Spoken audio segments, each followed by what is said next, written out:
You've waited for the Premier League for so long, debut year here at finals night. What are the emotions like right now? Yeah, obviously really pleased to be here. As I said from the start, the goal was to be in the top four, did that. So it's obviously a special feeling to be involved in the media day to day, which is obviously you want to be involved in because it means you're going to be playing tomorrow. So yeah, I think I've achieved what I've wanted to achieve so far, and then hopefully tomorrow I can go on and achieve even more. Come here as world number one, world champion and favourite for the Premier League in front of what's going to be a record crowd in the UK for darts. Any nerves? Yeah.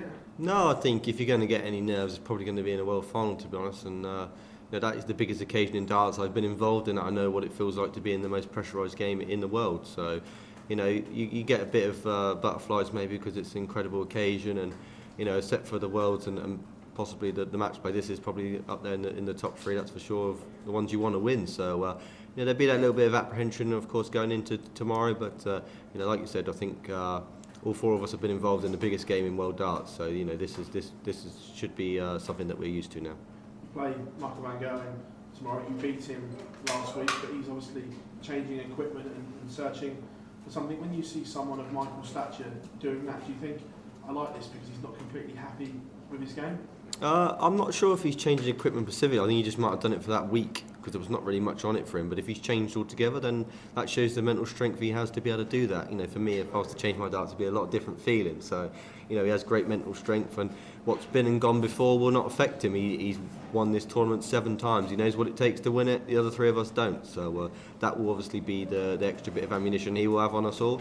But as a whole, I think me and Luke have probably been the 2 standout performers of the tournament so far. And if we both go on and play our best, then it could see us meet in the final. But for all 4 players that are left in, it's anybody's game to be. I think we're all at a standard that I wouldn't be surprised whoever wins tomorrow.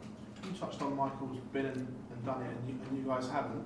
Is that something that you're thinking of then, the fact that Michael knows how to win this tournament and you guys haven't had the opportunity yet? No, not at all. I'm just saying he's got that bit of, in his locker, like, he's not been playing his best, but he knows how to win these tournaments. He's. I don't think he was playing his best last year and then turned up and played unbelievable in the final and won it. So, what I'm saying is because he's not been playing his best, I'm not thinking this is going to be an easy ride for me. I've got a good draw against Michael, because that's not what I'm thinking at all. What I'm saying is he's won this 7 times. He knows how to win it. So you'll get a different version of him tomorrow. I think I've beaten like the last 5 times I played him, I think, but that all stands for nothing tomorrow. It's a completely different game, a lot on the line. And, if we both turn up, it'll be a fantastic game. You obviously know the stats. Do you like records against players? If records happen, you get told about them a lot. I kept getting told a lot about how I lost to Luke 5 times on the trot, or 6 times on the trot, wherever it was. And all of a sudden now I've beaten Michael 5 times on the trot. Everyone likes to remind him. So sometimes they get thrown in your face a little bit, so you can't help but know they're there. Luke, thanks very much. Thanks, Phil. Luke, you've just mentioned it there that you've beaten Michael. I think it's 6 times on the spin now. We know what you think about it, but do you think that'll be in his mind? Because that's a very unusual situation for him to be in. He's not been in it before, where he just can't get over a certain player. Yeah, maybe it will be, but he's like the most experienced out of us all, and so maybe he's, like I said, he's got good mental strength, so he can put that to one side. I think, if you're losing to someone so many times, it can become a little bit of a task where you're thinking, I can't beat him, and then you try a bit extra harder to beat that person.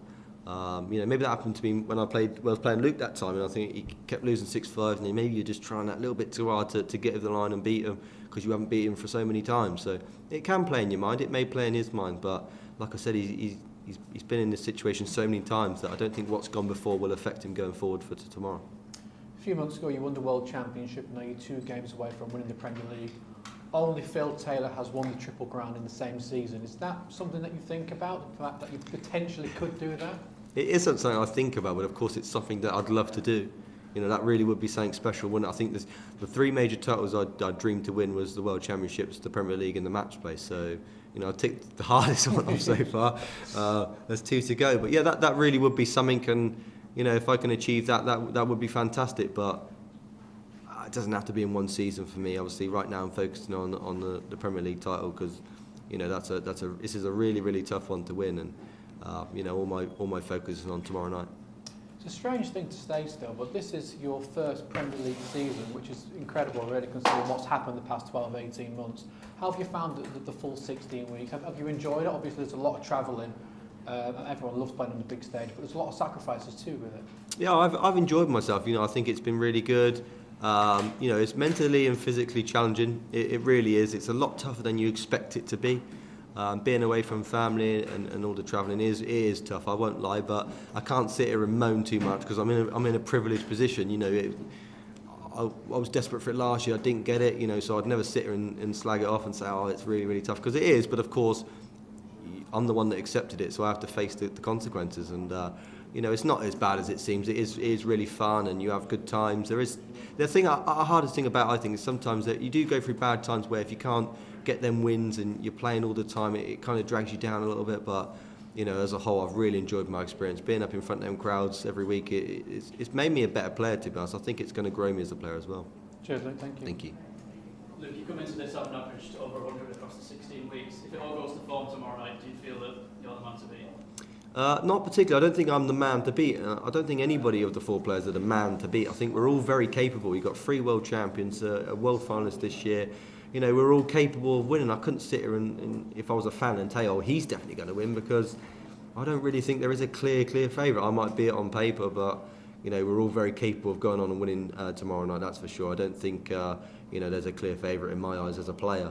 But I know the bookies up there, you know, they're going to pick what they want to pick. But you know, I think we've all got an open chance of winning. That's for sure. You said you enjoyed the campaign overall. What have you learned as a player over the last 16 weeks? Yeah, I've enjoyed the campaign. I've learnt a lot. Like it takes a lot out of your schedule. It's very tough being away from your family all the time. And you know, sometimes you can fall into that negativity if you're losing a couple of games here and there. But I learnt at the end to try and drag myself up and not let it affect me too much. You know, it's grueling because at moments you can't buy a win, then you go on a run and win loads, and you can't. You know, so it's the up and downs of the Premier League. But obviously for next year, if I'm in, then I'll sort of learn from the experience I had this year. Could end up being a special week for you if you were to win the Premier League and Leeds to win the final of the weekend. I mean, how nice would that be? That would be very special. It really would be one of the greatest weeks of my life, to be honest. You know, winning the Premier League for myself would be one of the greatest weeks of my life. But you know, for Leeds to go up as well would be unbelievable. It's the dream week, but these dream weeks don't always happen, do they? So I feel like something might not give, unfortunately. But if I'm sat in Wembley on Sunday and both have happened, then I'll be a very happy man. Thank you. Luke, you've beaten Michael van Gerwen 6 times in a row. How did you do that? By throwing the last winning double. I think Michael's had spells against me where he's beat me like 3 or 4 times on the trot, and then I've done it to him, and then he done it back to me, and then I've done it to him. It's just the way top level darts goes. Sometimes you go on these runs, you're in form, and you can beat the player in front of you so many times on the trot. And you know, it happened to me against Luke Littler, happened to Luke Littler against Michael Smith. I think Michael Smith beat him 4 or 5 times on the trot. It's just what happens at the top level. You'll find that once you get that breakthrough and you beat them, then all of a sudden you'll go on the run, you'll beat them loads of times on the trot. So really, it's not something that I'll be thinking about too much going into tomorrow, because it's a completely different game, and what's gone before doesn't count for what's in store for tomorrow. What's your opinion about him as a player? Fantastic, one of the greatest players that's ever been. You know, he's kind of underrated. You know, I think sometimes people don't understand what he's achieved and all the records he's broken over the last 10, 12 years. You know, I think they forget that a lot. You know, he does go through periods in his game where he's up and then he's down and then he's up and then he's down. So, you know, that's something that obviously probably disappoints him. He probably wants to be at the top of his game all the time. But, you know, I think the standard of darts nowadays is really hard to be at the top of your game for the amount of money we're playing for, and you know that we're playing week in, week out. It's hard to be at the top of the game all the time. So I think he's a great player. You've lost a lot of weight, and you talked about mental issues. Is that still the secret of your success now? Yeah, well, the mental strength I went through to get out of the rut I was in has obviously made me mentally very strong. You know, and I've gone through a lot of experiences this year in darts, you know, where you're facing on the cusp of defeat and then you bring it back and you end up winning.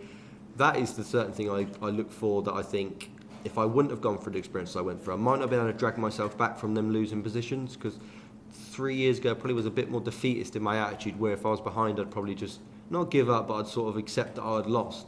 Whereas, you know, every major I went in last year, I seemed to be behind, and I managed to claw myself back by the mental strength I showed. So that definitely did hold me in good stead for, you know, winning all these major titles I've done.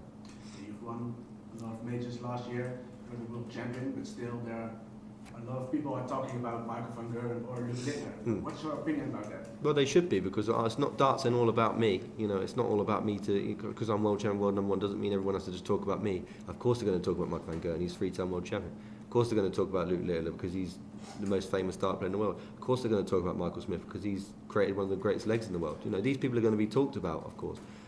If certain people get talked about more than you, then it doesn't matter. You know, it doesn't bother me. I think some media have the perception that we care that certain people have extra attention, but it doesn't matter. The more the attention the sport gets, it's greater for us as players, because, you know, the sport wants the attention. That's what we want as players. So, you know, Luke Littler gets loads of attention. It's great. It's great for the sport. It really is. It will help boost our sport. It'll help build it. And he's doing a great job with building the sport like he is. So it's all good. Luke, Thank you. Hi, I'll have a couple of questions for us today as well, because I know you're a local boy. You say it's anyone's game tomorrow. You do go in as the reigning world champion or world number one. Does that afford you a little bit more confidence when you step up tomorrow? Yeah, for sure. And I think the last 2 weeks I'd probably be in the better form than everyone else, to be honest. I think 3 finals up, final in Leeds, the final in the Euro Tour, then the final in Sheffield last week. So I've got that extra bit of form in front of me. But, you know, these are big occasions. So I feel like we've got 4 players that are all up for the big occasion.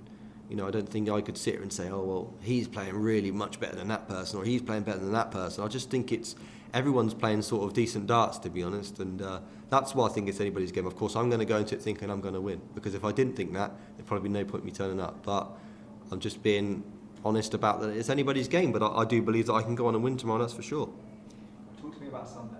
How are you feeling? How do you think the game's going to go? I'm really looking forward to it. I can't really tell how the game's going to go. Again, like I've just said, I think it's open. That one, I don't think anybody can call that. I'm hoping Leeds go on and win.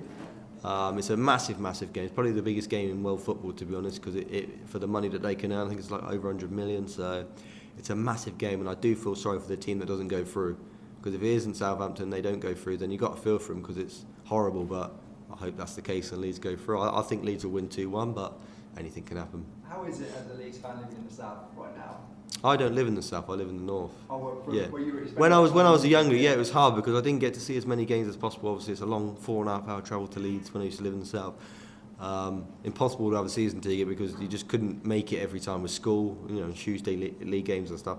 So it was hard, to be honest. But we used to go up as much as we could. Now, obviously, I go a lot more. But of course, then again, nowadays I'm always busy on the weekends, so it's kind of hard to make it as much as I want to. But Leeds do sort me out quite a lot with tickets, so I'm able to go as much as I physically possibly can. Final question from me. Have you had many messages of support or interaction with kind of the Newbury area and the people there ahead of this one? Yeah, always. You know, the Newbury area will always be supporters of me. They always message me and all the people that I used to grow up with and hang around with in a darting vicinity. They all still message me and all speak. So yeah, they're all really buzzing for me and really looking forward to tomorrow night and hoping I can bring the trophy back.